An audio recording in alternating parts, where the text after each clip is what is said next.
Perkenalkan, nama saya Salwa Salsabila dengan NIM 2492065. Saya Nisha Nabila Azara. Di sini saya akan membahas tentang usaha yang sudah kami analisis. Untuk yang pertama, sejarah usaha. Sejarah usaha soto ayam Pak Slamet Klaten berdiri setelah pemilik di PHK dari pekerjaannya akibat COVID-19. Untuk menjaga kestabilan ekonomi keluarganya, beliau memutuskan untuk membuka usaha kecil-kecilan dan memanfaatkan keterampilan memasaknya. Nama Pak Slamet sendiri diambil dari nama ayahnya. Usaha dikelola langsung bersama istrinya dengan ciri khas soto yang gurih, berempah, dan bening, serta menu khas soto garing yang menjadi daya tarik sendiri.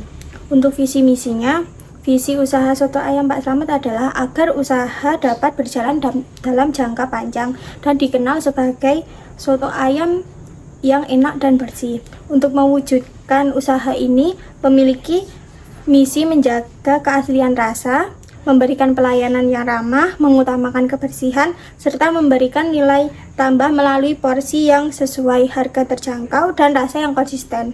Untuk struktur organisasi usaha ini masih sederhana. Pemilik sekaligus manajer bertanggung jawab atas seluruh operasional dan pembelian bahan baku. Bagian pelayanan dan kasir ditangani oleh istrinya.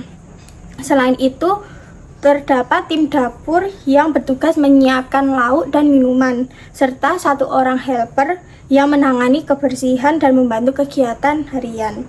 Untuk kegiatan operasional usaha, kegiatan operasional dimulai sejak pukul 4:30 pagi dengan mempersiapkan dan memasak seperti meracik bumbu, merebus kuah, dan menyiapkan pelengkap. Warung dibuka pukul 5:30 pagi hingga 3 sore. Untuk yang kedua, identifikasi konflik kepentingan. Pada usaha soto ayam Pak Slamet Klaten, konflik kepentingan sebenarnya tidak terlalu besar karena usaha dikelola langsung oleh pemiliknya dan istrinya. Namun potensi konflik tetap bisa terjadi. Salah satu potensi konflik muncul karena pemilik usaha memiliki 2 peran sekaligus, yaitu sebagai pengelola operasional dan pengambilan keputusan keuangan. Kondisi ini bisa menyebabkan keputusan yang kurang adil, misalnya dalam penentuan gaji, jam kerja, atau pembagian tugas karyawan.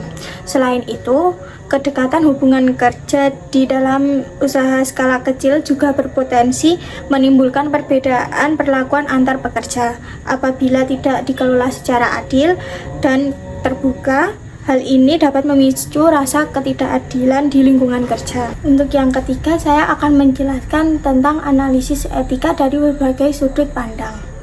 Untuk yang pertama, etika kebijakan. Berdasarkan etika kebijakan, soto ayam Pak Slamet menunjukkan nilai kejujuran, tanggung jawab, dan kepedulian. Pemilik usaha menjaga kualitas rasa, kebersihan, dan melayani pelanggan dengan ramah. Hal ini mencerminkan karakter moral yang baik.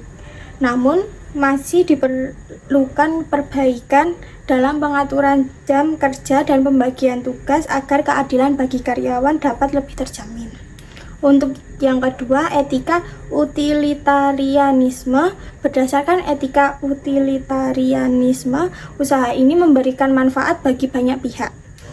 Pelanggan mendapatkan makanan yang enak dan terjangkau, pemilik memperoleh penghasilan, serta karyawan memiliki lapangan pekerjaan.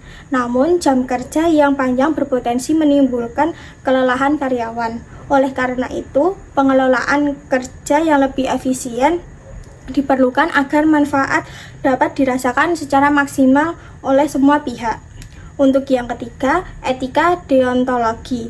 Dari sudut pandang etika deontologi, usaha ini sudah menjalankan kewajiban terhadap konsumen melalui kebersihan, harga yang jelas, dan kualitas produk. Namun, kewajiban terhadap karyawan masih perlu ditingkatkan, terutama terkait kejelasan jam kerja dan pembagian tugas. Pemenuhan kewajiban ini penting agar usaha berjalan sesuai dengan prinsip moral dan tanggung jawab. Selanjutnya akan dijelaskan oleh teman saya, 645 akan mempresentasikan hubungan etika bisnis, CSR, GCG, tanggung jawab moral dan budaya organisasi, serta rekomendasi keputusan bisnis yang etis pada usaha Soto Ayam Pak Slamet Klaten.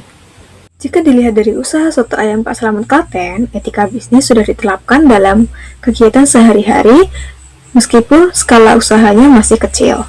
Hal ini bisa dilihat dari cara pemilik usaha menjaga kualitas rasa, kebersihan makanan, dan kejujuran dalam menentukan harga. Ini menunjukkan adanya tanggung jawab moral kepada konsumen supaya makanan yang disajikan tetap aman, bersih, dan sesuai dengan harga yang dibayarkan. Penerapan etika bisnis ini juga berkaitan dengan CSR dan Good Corporate Governance. Walaupun belum dilakukan secara formal, usaha ini telah memberikan manfaat sosial dengan membuka lapangan kerja dan menjaga kebersihan lingkungan sekitar. Dari sisi GCG, pengelolaan usaha dilakukan secara sederhana namun transparan, di mana pemilik terlibat langsung dalam operasional dan pembagian tugas karyawan sudah cukup jelas. Semua nilai tersebut membentuk budaya organisasi yang bersifat kekeluargaan dan saling membantu. Budaya ini membuat karyawan bekerja dengan nyaman dan mendukung kelancaran usaha. Dengan budaya organisasi yang baik, penerapan etika bisnis bisa berjalan secara konsisten dan menjadi kebiasaan dalam aktivitas usaha sehari-hari. Untuk rekomendasi keputusan bisnis yang etis, pemilik usaha disarankan untuk mulai menyusun aturan kerja sederhana, seperti pembagian tugas dan jam kerja agar lebih tertata. Selain itu, menjaga konsistensi rasa dan kebersihan perlu terus dikembangkan dan dipertahankan untuk menjaga kepercayaan pelanggan. Yang terakhir, pencatatan keuangan yang lebih rapi juga penting agar pengelolaan usaha ke depannya bisa semakin baik tanpa meninggalkan nilai-nilai etika yang sudah diterapkan. Demikian penjelasan etika bisnis pada usaha Soto Ayam Pak Slamet Klaten. Sekian presentasi dari kami. Terima kasih. Wassalamualaikum warahmatullahi wabarakatuh.